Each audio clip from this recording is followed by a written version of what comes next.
Topic হচ্ছে মৌলিক সংখ্যা এবং যৌগিক সংখ্যা। মৌলিক সংখ্যা নিয়ে বিস্তারিত জানবো। এখানে মৌলিক সংখ্যা কি? মৌলিক সংখ্যা হচ্ছে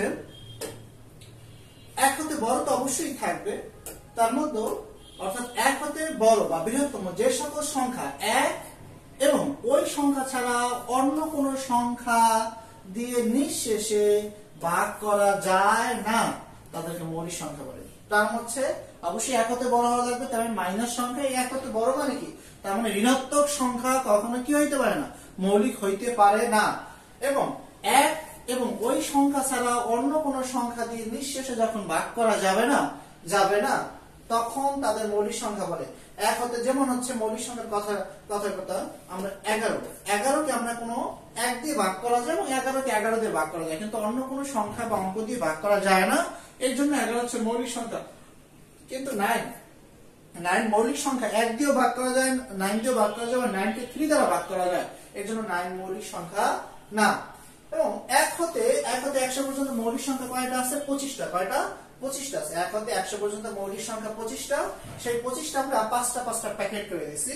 এই প্যাকেটগুলো হচ্ছে ভিডিওটা পজ করে মুখস্থ করে নেবা। আমি একবার দেখাই দিচ্ছি। 2 3 5 7 11 13 17 19 23 29 31 37 41 43 47, তারপর হচ্ছে 53 59 61 67 71 73 79 83 89 এবং হচ্ছে 97।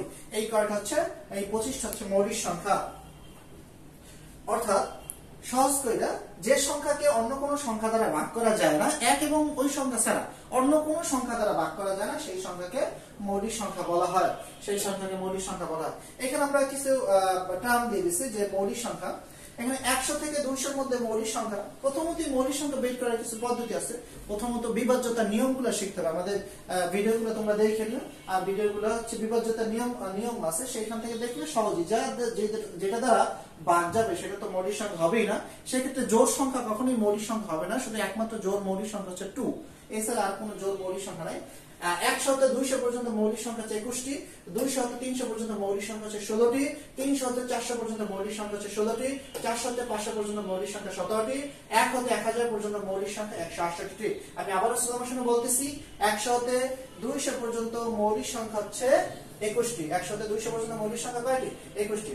200 থেকে 300 পর্যন্ত মৌলিক সংখ্যা হচ্ছে 16টি, এবং 300 থেকে 400 পর্যন্ত মৌলিক সংখ্যা হচ্ছে 16টি, এবং 400 থেকে 500 পর্যন্ত মৌলিক সংখ্যা 17টি, 1 থেকে 1000 পর্যন্ত মৌলিক সংখ্যা 168টি, খুব ইম্পর্টেন্ট। এবং 1 থেকে 1 লক্ষ পর্যন্ত মৌলিক সংখ্যা হচ্ছে 9592টি। 9592টি এই হচ্ছে মৌলিক সংখ্যা। আমরা কিছু নোট পড়ব। এখানে নোটের মধ্যে আছে যে নোট, মহাবিশ্বের সবচেয়ে ক্ষুদ্রতম জোড় মৌলিক সংখ্যা হচ্ছে 2। মহাবিশ্বের ক্ষুদ্রতম জোড় মৌলিক সংখ্যা কত? 2। এছাড়া কোন জোড় মৌলিক সংখ্যা নাই। এরপর বলছে সুপার এবং লাকি নাম্বার বা মৌলিক সংখ্যা বলা হয় 7 কে। আমরা 7 কে সুপার বা লাকি নাম্বার বা মৌলিক সংখ্যা বলতে পারি। অশুভ মৌলিক সংখ্যা হচ্ছে 13 কে।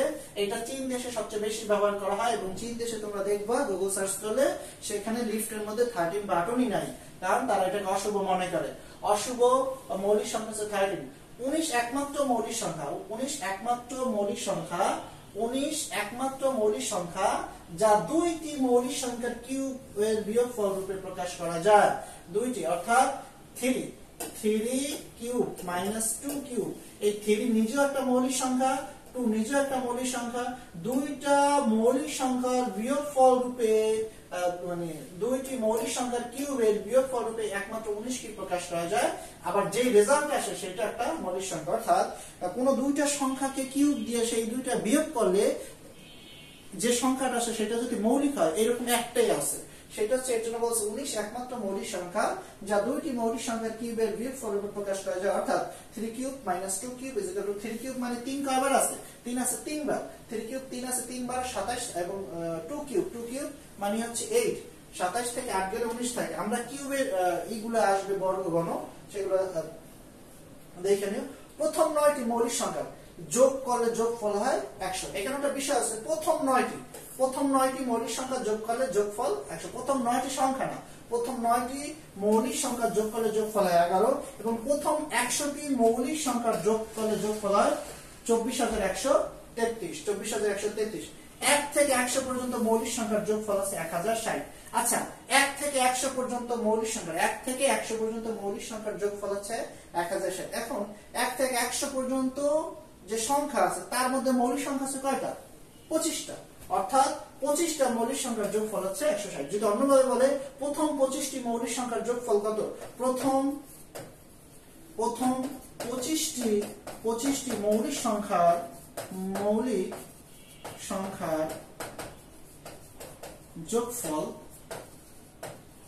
যোগফল হচ্ছে 1060 হবে, অর্থাৎ 1060। আর যদি বলে 1 থেকে 100 পর্যন্ত মৌলিক সংখ্যার যোগফল কত? 1060। প্রথম 1000টি মৌলিক সংখ্যার যোগ করলে যোগফল আসবে এই তো 39, 42, 409। অর্থাৎ এটা হাজারের ঘর, এটা লক্ষের ঘর। 39,42,409। এই গেল হচ্ছে মৌলিক সংখ্যা নিয়ে আমাদের সিম্পল ধারণা। এরপরে আমরা যদি আরেকটা নোট করি যে মৌলিক সংখ্যা আসলে কি কাজে ব্যবহার করা হয়। ক্রিপ্টোগ্রাফি, যেটাকে গোপন সংকেত বলা হয়, অনলাইন নিরাপত্তা ব্যবস্থায় মৌলিক সংখ্যা ব্যবহার করা হয়। মৌলিক সংখ্যা তোমরা অনেক সময় পড়াশোনা করো, স্যার এগুলো পড়তেছে, এগুলো পড়ে কি কাজে লাগবে, কি হবে, কি করে, এগুলো দিয়ে মূলত হচ্ছে ক্রিপ্টোগ্রাফি, গোপন সংকেত। আমরা ক্রিপ্টোগ্রাফি সম্পর্কে ক্লাসে আলোচনা করছিলাম, যেখানে হচ্ছে বা মানে চিঠির মাধ্যমে যে গোপন সংকেত বা ইমেইলের মাধ্যমে গোপন সংকেত পাঠানো হয়, বা এটা নিরাপত্তা ব্যবস্থার পিছনে যে সংখ্যা থাকে সেটা হচ্ছে মৌলিক সংখ্যা বা মার্সিক মৌলিক সংখ্যা থাকে। অনলাইন নিরাপত্তা ব্যবস্থার মৌলিক সংখ্যা ব্যবহার করা। এবং গ্রিক গণিতবিদ ইউক্লিড প্রমাণ করেছিলেন, গ্রিক গণিতবিদ ইউক্লিডের সাথে যদি জ্যামিতির একটা কানেকশন আছে, প্রমাণ হচ্ছে মৌলিক সংখ্যার সংখ্যা অসীম। মৌলিক সংখ্যার সংখ্যা অসীম। যদিও এই জিনিসটাকে হচ্ছে কেউ হচ্ছে এখনো ভুল প্রমাণ করতে পারে না, এর জন্য এটা এখনই আছে। অসীম বলতে বের করা যাবে, দেখা যায় একটা নির্দিষ্ট সময় পরে বের করা যায় না। মৌলিক সংখ্যা চেনার সবচেয়ে সহজ উপায়, মৌলিক সংখ্যা চেনার সবচেয়ে সহজ উপায়ের মধ্যে আছে যে মৌলিক সংখ্যা চেনার সবচেয়ে সহজ উপায় কৌশল ধাপ 1, সংখ্যাটি 2, 3, 5, 7 দিয়ে ভাগ হয় কিনা সেটা দেখো। অর্থাৎ সংখ্যাটা যদি 2 দিয়ে ভাগ হয়, 3 দিয়ে ভাগ হয়, 5 দিয়ে ভাগ হয়, 7 দিয়ে ভাগ হয় সেটা দেখো। এখন তুমি কেমনে বুঝবা যে 2, 3, 5, 7 দিয়ে ভাগ হয় কিনা? এটা বোঝার জন্য তোমাকে যেটা করতে হবে সেটা হচ্ছে 2 এর নিয়ম জানতে হবে, 3 এর নিয়ম জানতে হবে, 5 এর নিয়ম জানতে হবে, 7 এর নিয়ম জানতে হবে। আমি তোমাদের মনে করাই দিই 2 এর নিয়ম কি। কোন সংখ্যার শেষে অঙ্ক যদি জোড় হয় সেটা 2 দ্বারা ভাগ হবে। কোন সংখ্যার অঙ্কগুলোর যোগফল যদি 3 দ্বারা বিভাজ্য হয় তাহলে ওই সংখ্যাটা 3 দ্বারা বিভাজ্য হবে। কোন সংখ্যার শেষে যদি 0 অথবা 5 থাকে তাহলে ওই সংখ্যাটা 5 দ্বারা বিভাজ্য হবে। আর 7 এর নিয়মটা যদি একটু কঠিন তবে সহজ করা যায়। যেমন কোন সংখ্যার শেষের অঙ্ককে দ্বিগুণ করলে তবে বাকি অঙ্ক থেকে যদি এটা বিয়োগ করলে বিয়োগফল যদি 7 দ্বারা বিভাজ্য হয় তাহলে ওই সংখ্যাটি 7 দ্বারা বিভাজ্য হবে। যেমন 91 কি হবে? এখন তুমি জানো না যে এটা 7 দ্বারা বিভাজ্য কিনা। এখন যদি বলে যে 91 কি মৌলিক কিনা, আমি দেখবো 91 2 দ্বারা ভাগ যায় না, 3 দ্বারা ভাগ যায় না, 5 দ্বারা ভাগ যায় না, দেখি 7 দ্বারা ভাগ যায় কিনা। এই শেষের অঙ্কটাকে দ্বিগুণ করে, 1 এর দ্বিগুণ কত? 2, 9 থেকে 2 বিয়োগ করলে কত হয়? 7। তার মানে এই যে বিয়োগফলটা 7 দ্বারা ভাগ যায়, তার মানে এই সংখ্যাটাও 7 দ্বারা ভাগ যাবে, অর্থাৎ 91 মৌলিক সংখ্যা না। যদি ভাগ যায় তাহলে এটা মৌলিক সংখ্যা নয়, মৌলিক সংখ্যা নয়। আর যদি না হয় তাহলে মৌলিক সংখ্যা, তাহলে হতে পারে এটা মৌলিক সংখ্যা। ধাপ 2 এটা হবে। এবং ধাপ 2 তে রুট n বর্গমূল পর্যন্ত ছোট ছোট মৌলিক সংখ্যা দিয়ে ভাগ করে। এই ধাপটা একটু কঠিন। রুট n মানে তোমাকে বর্গমূল জানতে হবে। রুট n মানে যদি 91 বলে 91 এটাকে বর্গমূল করতে হবে। আমরা জানি এটা কাছাকাছি বর্গমূল কত? বর্গমূল হচ্ছে 9, অর্থাৎ বর্গমূল পর্যন্ত ছোট মৌলিক সংখ্যাটি ভাগ করা যায়। কোন সংখ্যা যদি n যদি 1 ও নিজের ছাড়া অন্য কারো দ্বারা ভাগ বিভাজ্য না হয় তবে সেটি মৌলিক নয়। এখন একটা উদাহরণ দেখি 19। আচ্ছা আমরা 91 না নিয়ে যদি 19 নিই, 19 কার কাছাকাছি? 19 এর বর্গমূল যেমন 19 কি প্রথমে দেখতে হবে 19 1 থেকে আমরা একটু উপরে উঠে নিই ধাপ 2টা, তাহলে সবগুলো আসবে। ওকে, এখানে আসছে। প্রথমে দেখতে হবে যে আমাদের 19 কি মৌলিক সংখ্যা কিনা। 19 কি 1 থেকে বড়? সঠিক, প্রথম নিয়ম আছে। 19 কি জোড়? না, 19 জোড় না, তার মানে এই নিয়মটা মানছে ঠিক। 19 এর রুট করলে আসে কত? 4 পয়েন্ট। আমরা এই রুটটা শিখাবো, যেহেতু প্রাইমারি সেকশনে এটা লাগবে না, প্রাইমারি সেকশন ধাপ উপরটা দিয়ে করবা, এবং জুনিয়র সেকশনের ক্ষেত্রে এটা লাগতে পারে কারণ তাদের বড় বড় সংখ্যা দেবে। রুট 19 করলে, এখন রুট 19 আমরা জানি রুট 25 এর মান হচ্ছে 5 এবং রুট 16 এর মান হচ্ছে কত? 4। তার মানে 19 এর মান, রুট 19 এর মান মাঝামাঝি, 5 আর 4 আর 5 এর মাঝামাঝি থাকবে। এর জন্য মাঝামাঝি থাকলে 4.3 মানে 4। তো এই আমরা পূর্ণ সংখ্যায় পেলাম, পূর্ণ সংখ্যা 4 পয়েন্ট সামথিং থাকবে, তার মানে পূর্ণ সংখ্যা। এই ছোটগুলো কি কি আছে? এর ছোট সংখ্যা আছে 2 এবং 3। এখন দেখতে হবে 2 3 পরীক্ষা করে দেখতে হবে 19 কি 2 দ্বারা ভাগ যায় না, যায় না। 19 কি 3 দ্বারা ভাগ যায়, যায় না। তার মানে 19 এটা মৌলিক সংখ্যা। যদি বর্গমূল করার পরে তার ছোট সংখ্যা দিয়ে ওটাকে ভাগ যায় তাহলে সেটা মৌলিক সংখ্যা হবে। এরপর ঠিক আমরা একটা এক্সট্রা एग्जांपल দেখি। যেমন প্রশ্ন করলাম যে 91 কি মৌলিক সংখ্যা কিনা।